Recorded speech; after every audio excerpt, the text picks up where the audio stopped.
लोणखेडी आगग्रस्त परिवाराला पोलीस प्रशासनातर्फे मदतीचा हात। धुळे तालुक्यातील लोणखेडी गाव परिसरात झोपडी जळून भावा बहिणीचा करुण असा मृत्यू झाल्याची घटना घडली होती। या दुर्दैवी घटनेमुळे झोपडीसह संसारी उपयोगी वस्तूंचे देखील नुकसान झाले। या अचानकपणे लागलेल्या आगीमुळे घर जळून खाक झाले। या परिवाराला धुळे तालुका पोलीस प्रशासनातर्फे मदतीचा हात देण्यात येत आहे। या परिवाराला पोलीस अधीक्षक श्रीकांत धिवरे यांच्या हस्ते काही जीवनावश्यक मदत व वस्तू लोणखेडी गावात येऊन सुपूर्द करण्यात आले। यावेळी ग्रामस्थांसह पोलीस अधिकारी कर्मचारी उपस्थित राहिले। तसेच लोणखेडी गावात नाना पवार परिवारासह एका झोपडीत वास्तव्यास आहेत। शेती कामासाठी हा परिवार घराबाहेर होता। झोपडीत आग लागली त्यावेळेस अमोल पवार आणि रीना पवार हे बहीण भाऊ खेळत होते।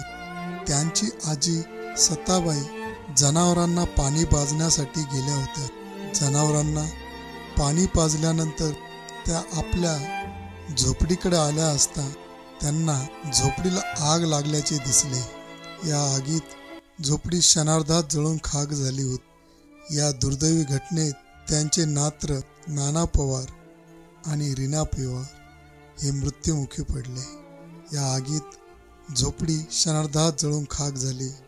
या दुर्दैवी घटनेत त्यांचे दैनंदिन लागणारे आवश्यक राशन, जीवनावश्यक वस्तू तसेच शेती उपयोगी साहित्य व इतर साहित्य जळाल्याने त्यांच्या निवासाचा व उपजीविकेचा प्रश्न निर्माण झाला। ही बाब लक्षात घेता पोलीस प्रशासनातर्फे त्यांना दैनंदिन जीवनात उपयोगात येणाऱ्या जीवनावश्यक वस्तूंचे साहित्य, राशन सुपूर्द केले गेले। पोलीस अधीक्षक श्रीकांत धिवरे आणि त्यांच्या टीमच्या नाविन्यपूर्ण कामाची गावकऱ्यांनी प्रशंसा केली। संकेत बागेरच्या RV न्यूजसाठी नेर, धुळे।